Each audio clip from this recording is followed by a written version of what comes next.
नमस्कार भाइयों और बहनों। How two by a property for free. Free में प्रॉपर्टी कैसे खरीदे। क्लिक बेट बिल्कुल नहीं है। अगर क्लिक बेट हो तो वीडियो को डिसलाइक करके चले जाना, वीडियो के नीचे कमेंट करके चले जाना कि भाई क्लिक बेट है, इसको वीडियो को मत देखो। क्लिक बेट बिल्कुल नहीं होने वाला, ठीक है। और वीडियो के एंड में आप लोगों के लिए एक रियल रिवॉर्ड भी है, क्योंकि वीडियो रियल एस्टेट से रिलेटेड है। तो एक रियल रिवॉर्ड आपके लिए इस वीडियो के एंड में है, ठीक है। तो वीडियो शुरू करने से पहले मैं एक बेसिक अजम्पशन मान के चलता हूँ कि आपको इन्फ्लेशन के बारे में पता होगा। इन्फ्लेशन, महंगाई क्या कहती है कि आज जो चीज़ 100 रुपए की है वो अगले साल कितने रुपए की होने वाली है। आज एक चीज़ 100 रुपए की मिल रही है और लेट से अगले साल वही चीज़ 106 रुपए की हो जाती है, तो इन्फ्लेशन अपना 6% निकल के आता है। इसी चीज़ को इन्फ्लेशन बोलते हैं अपन, ठीक है। तो आज के दिन इंडिया में जो इन्फ्लेशन है वो मोटा मोटा 6% 7% के अराउंड है, ठीक है। और जो नॉर्दर्न स्टेट्स हैं अपने ऊपर वाले, इनमें इन्फ्लेशन 1 से 2% फालतू है, क्योंकि अपने सारे पोर्ट साउथ में लगते हैं। चीज़ें आती आती महंगी हो जाती हैं क्योंकि ट्रांसपोर्ट महंगा है, पेट्रोल महंगा है। तो नॉर्दर्न स्टेट्स में जो इन्फ्लेशन है वो 1 से 2% फालतू निकल के आती है, ठीक है। अब लेट से आज के दिन आप 100 रुपये का लोन लेते हैं बैंक से, तो उस पर 8 रुपये का ब्याज देना पड़ता है। 8% होम लोन पे इंटरेस्ट है और 6% तो ऑलरेडी महंगा ही है। यानी कि वो चीज़ अगले साल 106 रुपये की तो होनी है। आप कितना दे रहे हो अगले साल? 108 रुपये। तो आपकी तरफ से फालतू कितना गया? 2 रुपये। सिंपल है, ठीक है। 2 2 रुपये आपकी तरफ से जा रहा है। अब इस कैलकुलेशन को, ये जो 2 रुपये वाली कैलकुलेशन है, इसको साइड करते हैं। इस पे एंड में आएंगे क्योंकि लोगों को लगे कि नहीं यार, ये एब्सोल्यूट टर्म्स में तो अभी भी 8% ही जा रहा है हमारा, ठीक है। तो एकदम इसको साइड करते हैं और बिल्कुल जीरो से स्टार्ट करते हैं। पेन पेपर उठा लीजिए, ठीक है। इस वीडियो में हम कैलकुलेशन कर रहे हैं 50 लाख की प्रॉपर्टी के हिसाब से, कि एक 50 लाख की प्रॉपर्टी है, वो आपको लेनी है एक बड़े शहर में, ठीक है। गुड़गांव, पुणे, बेंगलोर, इस टाइप के शहर में एक 50 लाख की प्रॉपर्टी लेनी है, ठीक है। यहाँ पे आपको थोड़ा सा ऑफ लोकेशन में, थोड़ा दूर जाके इतने रेट पे मुश्किल से मुश्किल एक 2 BHK मिलने वाला है, ठीक है। ये कैलकुलेशन लेके चलते हैं अपन। 50 लाख की प्रॉपर्टी, 8% जो है होम लोन का इंटरेस्ट रेट और 6% जो है इन्फ्लेशन लेके चलते हैं आज के टाइम पे। ये तीनों हमने कैलकुलेशन का बेस रख दिया है कि भाई 50 लाख की हमारी प्रॉपर्टी है, इस पे हमें होम लोन जो देंगे उस पर 8% का इंटरेस्ट रेट देंगे, इसमें 6% अपनी महंगाई है। यहाँ तक क्लियर है? 50 लाख हम इसलिए ले रहे हैं, इसका एक रीज़न और मैं बता देता हूँ कि छोटी प्रॉपर्टी में रेंटल यील्ड ज़्यादा होती है, ठीक है, बड़ी प्रॉपर्टी के मुकाबले। एग्जाम्पल के तौर पे 1 करोड़ का एक फ्लैट है, उसका रेंटल यील्ड 3% है, यानी 1 करोड़ के फ्लैट पे साल का 3 लाख रुपए, यानी महीने का निकल के आता है 25,000 रुपये आपका रेंट है। तो वहीं पे अगर कोई 2 BHK है छोटा, 50 लाख रुपए का, उस सोसाइटी में उससे थोड़ी दूर, तो उसका रेंट 12,500 रुपये नहीं है, उसका रेंट 15, 16, 17 हज़ार रुपये है। तो एकदम प्रोपोर्शन में नहीं चलता। बड़ी प्रॉपर्टी में रेंटल यील्ड कम होती है, छोटे टिकट साइज में छोटी प्रॉपर्टी में रेंटल यील्ड ज़्यादा होती है कंपेरेटिवली। इसको यूँ भी समझ सकते हैं कि एक इनोवा क्रिस्टा का ड्राइवर है, वो इनोवा क्रिस्टा टैक्सी में चलाता है, और एक स्विफ्ट डिज़ायर का ड्राइवर जो स्विफ्ट डिज़ायर टैक्सी में चलाता है, ठीक है। इनोवा क्रिस्टा और स्विफ्ट डिज़ायर में मोटा मोटा 4 गुना 5 गुना का डिफरेंस है। लेकिन क्या इनोवा क्रिस्टा वाला 5 गुना फालतू कमा रहा है भाई और बहनों? उनके जो कमाई है उसमें डिफरेंस 2 टाइम्स का निकल के आएगा मैक्सिमम। बहुत अच्छा केस लो तो 2.5 टाइम्स, बस, इससे फालतू नहीं आ रहा। 5 गुना महंगी चीज़ लेकिन कमा 2.5 गुना ज़्यादा रही है। सेम रेंट का हिसाब है कि जितने आपकी प्रॉपर्टी साइज बड़ी होगी ना, रेंटल यील्ड उतना नहीं आता। छोटे प्रॉपर्टी में, छोटे टिकट साइज में आपको रेंटल यील्ड हाई मिलता है।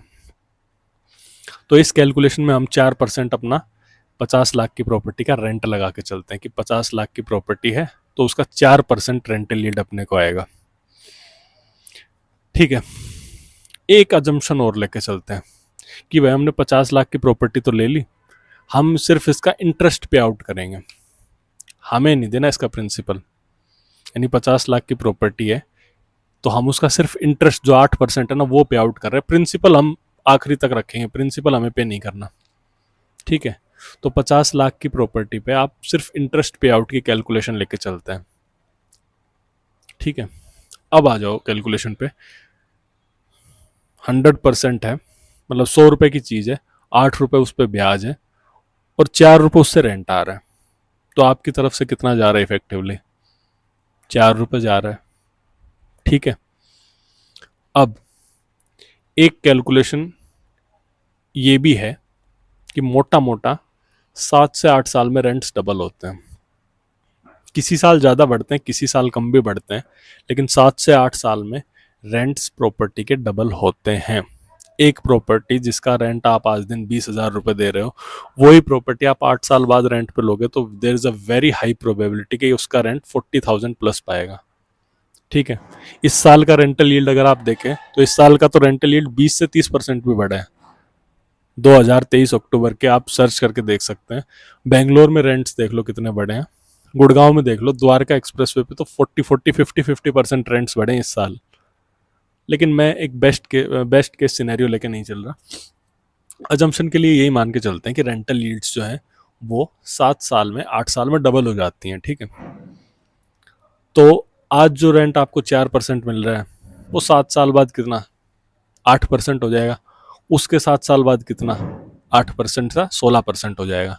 यानी कि जो प्रॉपर्टी आज दिन आपको 4% रेंट दे रही है, वो प्रॉपर्टी 7 दूनी 14, 15 साल पकड़ लो, 15 साल में आपको आज के हिसाब से 16% रेंट देगी। 16% ऑफ 50 लाख, क्योंकि हम प्रिंसिपल यही लेके चल रहे हैं। बेस कैलकुलेशन इसी पे होगी, क्योंकि आपने प्रॉपर्टी 50 लाख में ले ली तो आपको आज दिन 4% मिल रहा है, आने वाले 7 साल 8 साल बाद आपको 8% मिलेगा 50 लाख का, और आने वाले 15 साल बाद आपको मिलेगा 16% 8 लाख का। 4% आज, 16% 15 साल बाद, तो 4 और 16 + 20 ÷ 2, यानी कि 10% रेंट आपको ऑन एन एवरेज इस प्रॉपर्टी से अगले 10 15 साल में मिलने वाला है। और आप बैंक को इंटरेस्ट कितना दे रहे हो? 8%। ये इंटरेस्ट रेट आपको आपकी एजुकेशन के लिए बता दूं कि इंटरेस्ट रेट कम भी होते हैं।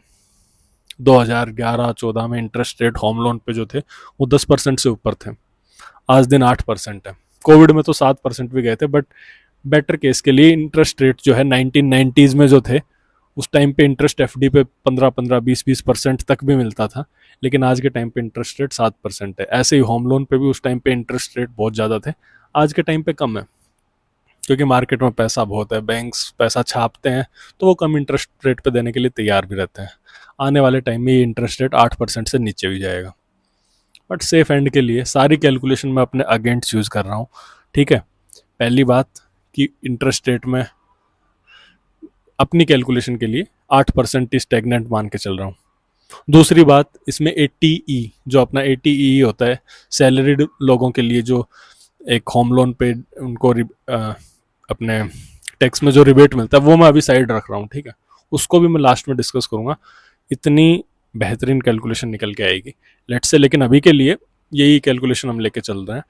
15 साल में रेंट इसका 4 का 8, 8 का 16% हो जाएगा, यानी कि ऑन एन एवरेज अगले 15 साल में आप इस प्रॉपर्टी से 16 और 4 का एवरेज निकाल लो, 10% आप रेंट इस प्रॉपर्टी से एवरेज कमा रहे हो। दे कितना रहे हो? 8। ठीक है। 8 आप बैंक को दे रहे हो, 16 आप उससे, सॉरी 10 आप उससे कमा रहे हो, तो कैलकुलेशन तो काफ़ी सही निकल के आ गई, यानी कि 2% आप ऑन एन एवरेज अगले 15 साल में उस प्रॉपर्टी से कमा रहे हो। ठीक है। 2% 15 साल के रन के लिए, ऑल्दो शुरू के 5-6 साल आपकी जेब से पैसा जाएगा। जो 4% का डिफरेंस इनिशियली हमने लेके चले थे कि 100 रुपए की प्रॉपर्टी, 8 रुपए उसका इंटरेस्ट है, 4 रुपए आपको रेंट के रूप में वापस मिल रहा है, तो जो 4 रुपए का स्टार्टिंग में जो सरप्लस अमाउंट था वो आपको शुरू के 5-6 साल पे करना पड़ेगा। अनडाउटली ये कैलकुलेशन है, लेकिन आखिरी के 8-10 साल आप उससे निकाल भी लोगे। 5 से 7 साल बाद, 7 साल बाद जब रेंट डबल होगा, उसका 4 का 8% हो जाएगा, तो प्रॉपर्टी ब्रेक इवन पे भी आ जाएगी। ठीक है। वो अपना रेंट खुद देने में सक्षम है, और उसके बाद अगले 8 साल में तो वो आपको 8% बल्कि उल्टा दे रही, तो ऑन एन एवरेज आप 2% अगले 15 साल में उससे निकाल रहे हो। तो टोटल आपने उससे कितना निकाल लिया अगले 15 साल में? 30% आपने निकाल लिया। ठीक है। ये पेन पेपर लेके चलो, आपको कैलकुलेशन काफ़ी क्रिस्टल क्लियर मैं समझा रहा हूँ। आपने ये प्रॉपर्टी में अगले 15 साल में, लेकिन इसका प्रिंसिपल अभी आपने नहीं दिया, आप सिर्फ इंटरेस्ट पे आउट कर रहे हो। जो 50 लाख है वो आपने नहीं दिया है। 15 साल में आपने 30% इस प्रॉपर्टी से कमा लिया, 30% ऑफ 50 लाख, ठीक है। और कैलकुलेशन को 20 साल पे कर दें तो लेट से अगले 15 साल से 20 साल में भी रेंट ये 16% ही रहा, ठीक है। बढ़ा नहीं, वैसे बढ़ेगा, 5 7 8% रेंट बढ़ते हैं हर साल, लेकिन सेफ एंड के लिए ये भी मैं अपनी कैलकुलेशन के अगेंस्ट ले रहा हूँ, ठीक है। मैं रेंट्स को भी अपनी कैलकुलेशन के अगेंस्ट ले रहा हूँ। 15 साल बाद रेंट नहीं बढ़ रहा, ये भी मैं अपने अगेंस्ट ले रहा हूँ। बैंक के इंटरेस्ट रेट कम होंगे, मैं 8% ही मान के चल रहा हूँ। तो अगले 15 साल बाद जो 5 साल है, तो 16 पंजू 80 रुपये, यानी 80% आपको प्रॉपर्टी रिटर्न भी दे देगी। 80% ऑफ 50 लाख। अब ये 50 लाख का 20 साल बाद भी आपको 50 लाख ही देना है, क्योंकि आप इंटरेस्ट जो है वो तो पैरेलली पे आउट करते जा रहे हो। शुरू में आप थोड़ा डिफरेंस है रेंट और उसमें, तो आप पे आउट कर रहे हो। एक पॉइंट के बाद 6 7 साल बाद प्रॉपर्टी आपको दे रही है, ठीक है। वो एवरेज हो के आप पूरा 15 साल में सिर्फ 2% के हिसाब से 30%, यानी 50 लाख का 30% निकल के आता है। 15 लाख आपने आपको उस प्रॉपर्टी ने दिए इस प्रिंसिपल पे, ठीक है। और अगले 5 साल में 16% के हिसाब से 80% उसने प्रॉपर्टी ने दिया इस कैलकुलेशन के हिसाब से, 50 लाख। तो 20 साल बाद 15 साल में प्रॉपर्टी ने 2% के हिसाब से एवरेज रेंट निकल के आया 10%, एवरेज जो इंटरेस्ट रेट है 8%, 30% शुरू के 15 साल प्लस 80% अगले 5 साल, 110% में आपको प्रॉपर्टी ने वापस दे दिया, ठीक है। यानी कि 110% ऑफ 50 लाख, क्योंकि इंटरेस्ट तो आप पे आउट करते जा रहे हो।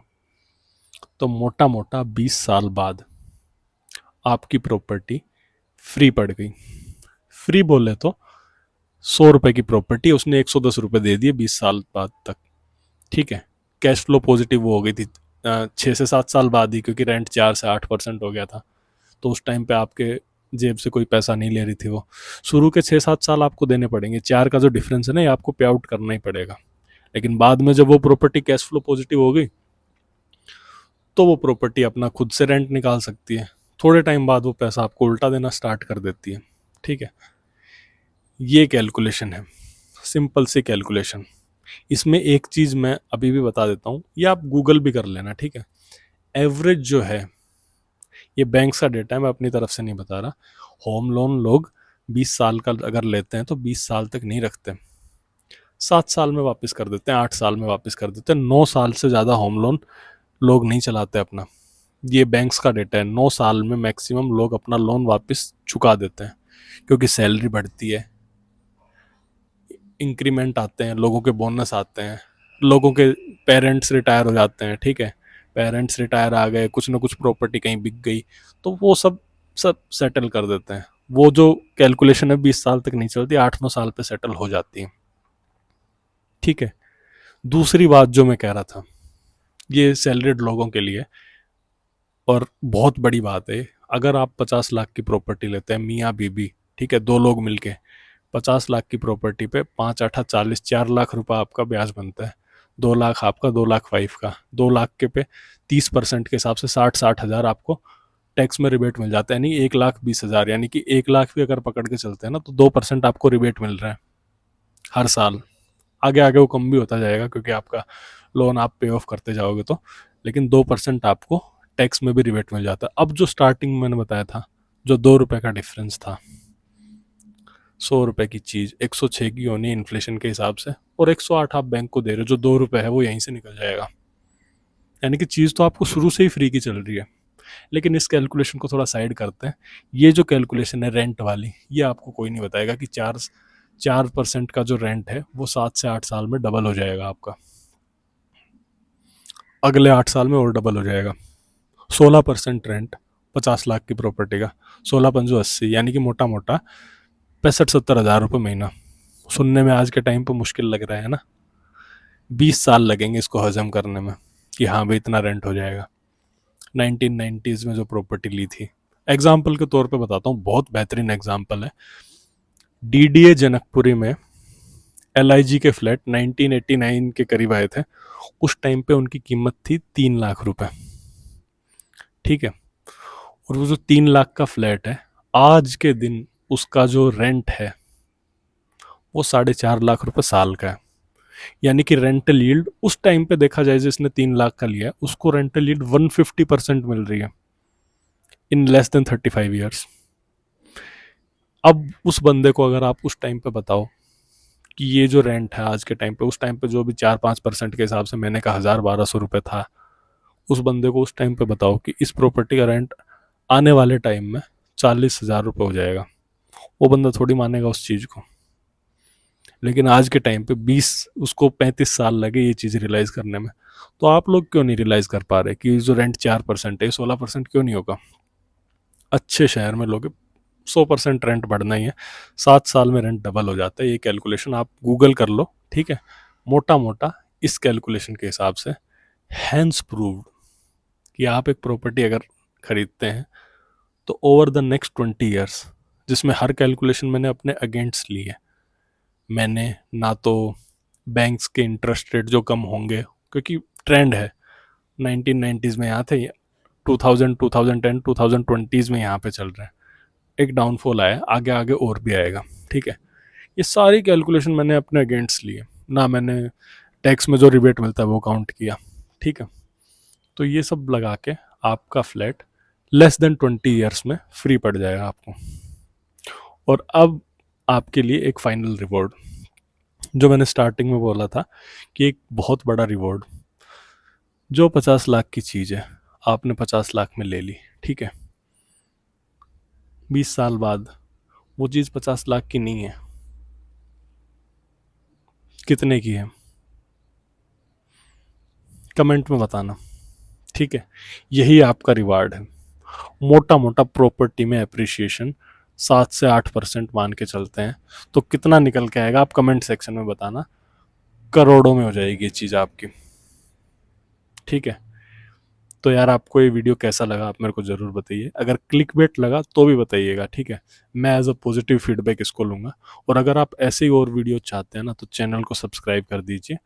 बहुत ही इंफॉर्मेटिव वीडियोस, एक सोसाइटी का जो नज़रिया है, जिस तरीके से आपको कहानियाँ सुनाई जा रही हैं एसआईपी खेलने की, ट्रेडिंग वगैरह करने की, स्टॉक मार्केट करने की, सारी चीज़ें अच्छी हैं। पर ये आपको कोई नहीं बताएगा कि एक प्रॉपर्टी अगर आप लेके चलते हैं स्टार्टिंग में, वो ओवर द नेक्स्ट 20 ईयर्स आपको फ्री पड़ रही है। Real estate is the real king and this is your real reward. आपकी वो प्रॉपर्टी 50 लाख की करोड़ों में हो चुकी होगी। एग्जैक्ट फिगर कितना है आप अपने हिसाब से कमेंट सेक्शन में बता दीजिएगा। Thank you very much. Over and out.